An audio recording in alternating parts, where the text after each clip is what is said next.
Yang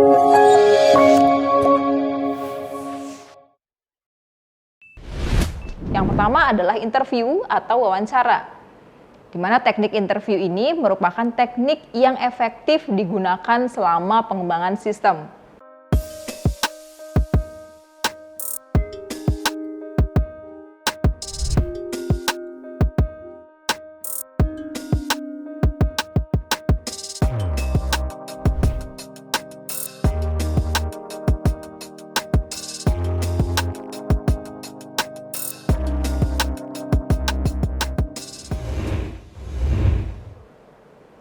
Assalamualaikum warahmatullahi wabarakatuh. Tabi pun, selamat berjumpa kembali dengan saya Heni Sulistiani dalam mata kuliah Analisis dan Pemodelan Perangkat Lunak. Video kali ini akan membahas tentang konsep analisis sistem, di mana pada video sebelumnya itu pernah dibahas tentang konsep dasar analisis sistem, yang membahas tentang apa saja prinsip-prinsip dalam analisis sistem, kemudian fase yang dilakukan dalam analisis sistem, dan juga strategi dalam analisis sistem. Video kali ini akan membahas tentang tahapan-tahapan dalam pengembangan sistem, terutama dalam melakukan analisis sistem, dan juga metode yang biasa digunakan dalam pengembangan sistem. Tujuan pembelajaran hari ini yaitu yang pertama, kalian sebagai mahasiswa nanti harus mampu memahami konsep analisis sistem. Kemudian yang kedua, mampu memahami dan juga mengetahui tahapan dalam analisis sistem. Kemudian tujuan yang ketiga adalah mampu memahami dan mengetahui metodologi pengembangan sistem secara umum. Pada video sebelumnya telah dijelaskan tentang apa itu analisis sistem. Nah, saya ulas kembali bahwa analisis sistem ini merupakan penguraian dari suatu sistem informasi yang utuh ke dalam bagian-bagian komponennya dengan maksud untuk mengidentifikasikan dan mengevaluasi permasalahan, kesempatan, kemudian hambatan yang terjadi dan juga kebutuhan yang diharapkan sehingga dapat diusulkan perbaikan sistem. Kemudian tujuan utama dari menganalisis sistem yang pertama adalah menentukan lingkup sistem, kemudian mengumpulkan fakta, kemudian menganalisis fakta, dan mengkomunikasikan temuan-temuan tersebut melalui laporan analisis sistem. Fakta itu sendiri merupakan bagian dari informasi yang menunjukkan realita, situasi, dan relasi yang menjamin analisis dan pemodelan. Langkah-langkah dalam analisis sistem yang pertama adalah identify. Tahapan ini melakukan identifikasi masalah. Kemudian langkah yang kedua adalah understand, yang memahami kerja sistem yang ada pada suatu organisasi. Kemudian langkah yang ketiga adalah analyze, yang dilakukan untuk menganalisis sistem. Kemudian yang terakhir adalah report, yaitu membuat laporan hasil analisis. Di mana analisis ini nantinya akan melakukan pendefinisian masalah dari kebutuhan menjadi spesifikasi kebutuhan sistem. Kemudian di mana perancangan ini memecahkan suatu permasalahan dari spesifikasi sistem menjadi implementasi. Kemudian mengapa analisis dan perancangan ini harus berurutan? Yang pertama adalah kesuksesan sistem informasi ini tergantung dari analisis dan perancangan yang baik. Jika pada saat proses analisis dan perancangannya ini tidak berjalan dengan baik, secara otomatis sistem yang dihasilkan juga tidak baik atau tidak sesuai dengan keinginan organisasi atau tidak memecahkan permasalahan yang ada di organisasi. Kemudian yang kedua, yaitu analisis dan perancangan sudah dipakai bertahun-tahun. Melalui analisis dan perancangan sistem informasi inilah muncul profesi disebut dengan sistem analis. Kemudian apa sih yang harus dimiliki oleh seorang sistem analis? Yang pertama adalah pengetahuan tentang bagaimana menganalisis kebutuhan. Jadi, seorang sistem analis harus tahu dan harus memiliki kemampuan tentang menganalisis kebutuhan-kebutuhan bisnis.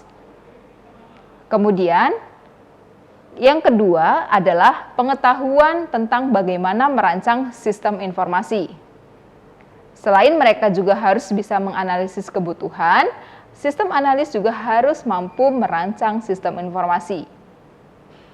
Kemampuan yang ketiga yang harus dimiliki oleh sistem analis adalah pengetahuan tentang bagaimana membangun sebuah sistem informasi.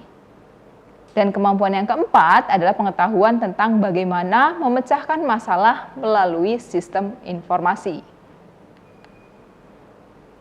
Kemudian secara umum, metodologi pengembangan atau tahapan yang dilakukan dalam pengembangan sistem, yang pertama yaitu mulai dari analisis, kemudian desain atau perancangan, kemudian yang ketiga adalah implementasi atau penerapan sistem, dan yang keempat adalah pemeliharaan sistem atau perawatan. Mulai dari tahapan yang pertama yaitu mengidentifikasi masalah, di mana masalah ini dapat didefinisikan sebagai suatu pertanyaan yang diinginkan untuk dipecahkan. Masalah inilah yang menyebabkan sasaran dari sistem tidak dapat dicapai. Oleh karena itu, langkah pertama yang harus dilakukan oleh analisis sistem adalah mengidentifikasi terlebih dahulu masalah-masalah yang terjadi, terutama masalah-masalah yang berkaitan dengan sistem. Kemudian tugas yang harus dilakukan oleh analis sistem pada saat mengidentifikasi masalah, yang pertama adalah mengidentifikasi penyebab masalah itu sendiri. Kemudian yang kedua adalah mengidentifikasi titik keputusan. Dan yang ketiga adalah mengidentifikasi personil-personil kunci atau membagi tugas-tugas kepada anggota tim, supaya dapat dipertanggungjawabkan hasil pekerjaan dari anggota-anggota tim. Kemudian yang kedua adalah memahami kerja sistem. Langkah ini dapat dilakukan dengan mempelajari secara rinci tentang bagaimana sistem yang ada ini dapat beroperasi. Analis sistem ini juga perlu mempelajari apa dan bagaimana operasi dari sistem yang ada sebelum mencoba untuk menganalisis permasalahan, kelemahan, dan juga kebutuhan pemakai sistem untuk dapat memberikan rekomendasi pemecahannya. Kemudian sejumlah data ini juga perlu dikumpulkan pada saat proses pemahaman kerja sistem dengan menggunakan teknik pengumpulan data. Di antaranya wawancara, observasi, daftar pertanyaan, dan pengambilan sampel. Kemudian tugas pada tahapan memahami kerja sistem, yang pertama adalah melakukan jenis penelitian. Berikutnya adalah merencanakan jadwal penelitian yang berisi tentang mengatur jadwal wawancara, mengatur jadwal observasi, dan mengatur jadwal pengambilan sampel. Kemudian tugas selanjutnya adalah membuat penugasan penelitian. Kemudian yang keempat, membuat agenda wawancara, dan yang terakhir adalah mengumpulkan hasil penelitian. Langkah selanjutnya adalah menganalisis hasil, di mana langkah ini dilakukan berdasarkan data yang telah diperoleh dari hasil penelitian atau dari hasil pengumpulan data atau pengumpulan kebutuhan data yang telah dilakukan oleh analis sistem dengan kegiatan menganalisis permasalahan atau kelemahan sistem, kemudian menganalisis kebutuhan informasi pemakai dan juga manajemen. Langkah yang terakhir adalah laporan hasil analisis, di mana tujuan utama dari penyerahan laporan ini kepada manajemen untuk membuktikan bahwa analisis telah selesai dilakukan. Kemudian meluruskan kesalahpengertian mengenai apa yang telah ditemukan dan dianalisis oleh analisis sistem, tetapi tidak sesuai menurut manajemen. Kemudian selanjutnya adalah meminta pendapat dan saran dari pihak manajemen terhadap sistem yang telah dikembangkan. Kemudian selanjutnya adalah meminta persetujuan kepada pihak manajemen untuk melakukan tindakan selanjutnya. Misalnya berupa meneruskan ke tahap desain sistem atau menghentikan proyek bila dipandang tidak layak lagi. Kemudian ada lagi langkah untuk mendefinisikan lingkup sistem baru, di mana ada 3 sumber dari fakta studi, yaitu sistem yang berjalan, kemudian sumber internal lainnya, dan juga sumber eksternal. Saat sistem baru diimplementasikan, analis bertanggung jawab atas kapan tugas dan kegiatan akan dibutuhkan untuk menghapus per tahap sistem yang berjalan dan memulai untuk mengoperasikan sistem yang baru. Saat dikonversi, analis harus mengetahui tidak hanya kegiatan apa yang dilaksanakan, tetapi juga pada kegiatan-kegiatan yang sudah dilaksanakan. Kemudian ada beberapa teknik yang dilakukan dalam pengumpulan informasi. Yang pertama adalah interview atau wawancara, di mana teknik interview ini merupakan teknik yang efektif digunakan selama pengembangan sistem. Dan juga merupakan sebuah pertukaran informasi antara pewawancara atau analis sistem dengan yang akan diwawancarai atau user. Perlu ada perencanaan dan juga perlu ada tujuan khusus dalam proses interview. Proses interview ini juga terdiri dari pertanyaan dan menjawab pertanyaan antara pengembang sistem atau analis sistem dengan user. Analis sistem nanti menggunakan mekanisme feedback dan cara utama untuk mengumpulkan fakta lapangan dan melihat gap yang ada. Kemudian teknik pengumpulan informasi yang kedua adalah sampling atau pengambilan contoh, di mana sampling ini merupakan aplikasi dari prosedur tertentu yang kurang dari 100% item dalam suatu survei untuk mengevaluasi atau mengestimasi beberapa karakteristik dari populasi. Sampling ini sendiri berguna untuk menentukan karakteristik atau nilai dari seluruh sistem atau seluruh item yang akan dipergunakan hingga selesai. Teknik pengumpulan informasi yang ketiga adalah observasi atau pengamatan. Analis dapat menentukan apa yang akan dilakukan, bagaimana tahapan itu akan dilakukan, siapa yang mengerjakan, kapan dikerjakan, kemudian berapa lama dikerjakan, kemudian di mana tempat tersebut dikerjakan, dan mengapa harus dikerjakan. Analis juga dapat berpartisipasi dalam pelaksanaan prosedur yang dilakukan oleh pegawai. Selama fase analis sistem, analis perlu tetap memelihara komunikasi dengan user secara ekstensif, manajer proyek, dan juga orang-orang proyek lainnya. Komunikasi tersebut yang meliputi pertama adalah feedback ke orang yang diwawancarai atau diobservasi menurut apa yang analis ketahui. Kemudian, verifikasi dengan user untuk menemukan keterhubungan, fungsi, dan juga aktivitas yang perlu analis identifikasi. Kemudian, melakukan pertemuan secara periodik atau secara rutin untuk memberitahu manajer proyek dan personal proyek lainnya tentang progres, status, dan ketepatan waktu. Ada 4 hal yang dapat dihasilkan dari analisis sistem. Yang pertama, proyek dilepas. Dilepas artinya proyek tidak dilanjutkan atau tidak dikembangkan. Kemudian berikutnya adalah proyek ditunda, yang artinya pengerjaan tidak pada saat itu, bisa dilakukan pada waktu yang berlainan. Kemudian yang ketiga adalah proyek diganti, dengan melakukan analisis permasalahan terlebih dahulu. Dan yang terakhir adalah proyek dilanjutkan dengan melakukan pengembangan sistem. Kemudian ada tahapan dalam metodologi pengembangan sistem, di mana tahapan ini atau metodologi yang digunakan ini adalah metodologi yang paling tua dan juga sering digunakan oleh analis sistem, yaitu metode SDLC atau yang dikenal dengan System Development Life Cycle. Tahapan yang dilakukan dalam metode SDLC ini sendiri, yang pertama adalah identifikasi dan seleksi proyek.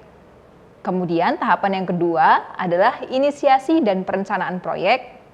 Yang ketiga adalah analisis. Yang keempat, tahapan desain yang diterbagi menjadi 2, yaitu desain logik dan desain fisik. Tahapan yang keempat dalam metodologi SDLC adalah implementasi, dan yang terakhir adalah pemeliharaan.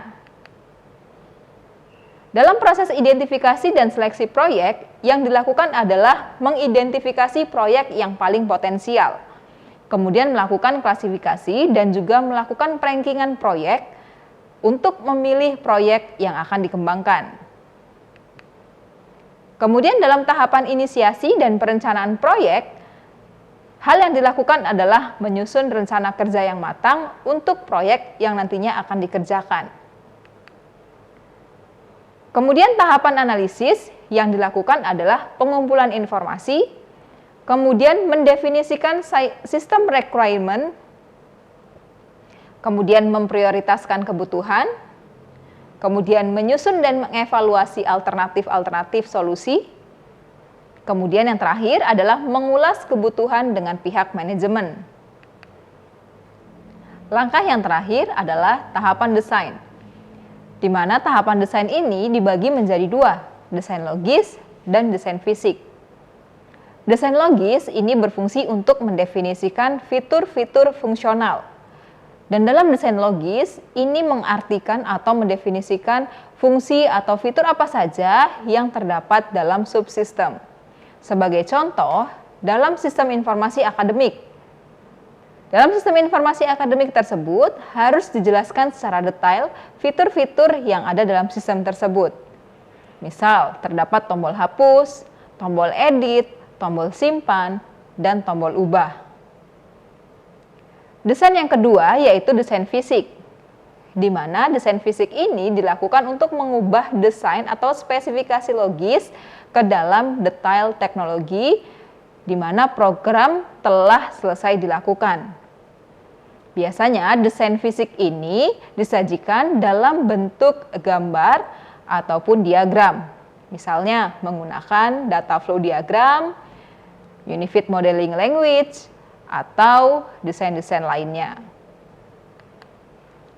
Kemudian adalah tahapan implementasi, di mana pada tahapan ini yang berarti bahwa pemrograman secara menyeluruh telah terselesaikan. Kemudian setelah dilakukan implementasi, akan dilakukan pengujian sistem. Pengujian sistem ini dilakukan untuk mengetahui apakah sistem telah benar-benar berjalan sesuai dengan yang diinginkan oleh user.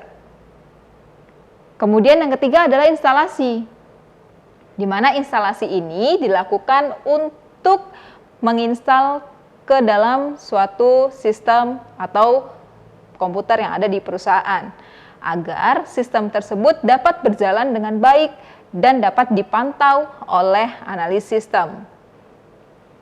Tahapan yang terakhir dalam pengembangan sistem adalah pemeliharaan atau perawatan. Pemeliharaan atau perawatan ini juga perlu dilakukan agar dapat terkontrol bagaimana sistem tersebut dapat berjalan di organisasi tersebut. Apakah selama proses pemeliharaan terdapat permasalahan baru atau muncul permasalahan-permasalahan atau bug dari sistem itu sendiri. Jika ditemukan permasalahan baru dalam proses pemeliharaan, maka analisis sistem perlu melakukan pengkajian ulang atau menganalisis ulang permasalahan yang terjadi. Demikian materi yang saya sampaikan pada hari ini tentang konsep analisis sistem. Semoga materi yang saya sampaikan bermanfaat bagi kita semua. Jangan lupa like, komen, dan subscribe untuk channel Kuliah Teknokrat. Saya akhiri. Wassalamualaikum warahmatullahi wabarakatuh. Terima kasih sudah menyaksikan video pembelajaran ini. Jangan lupa like, komen, dan subscribe, serta nyalakan tanda loncengnya agar kalian tidak ketinggalan informasi update lainnya.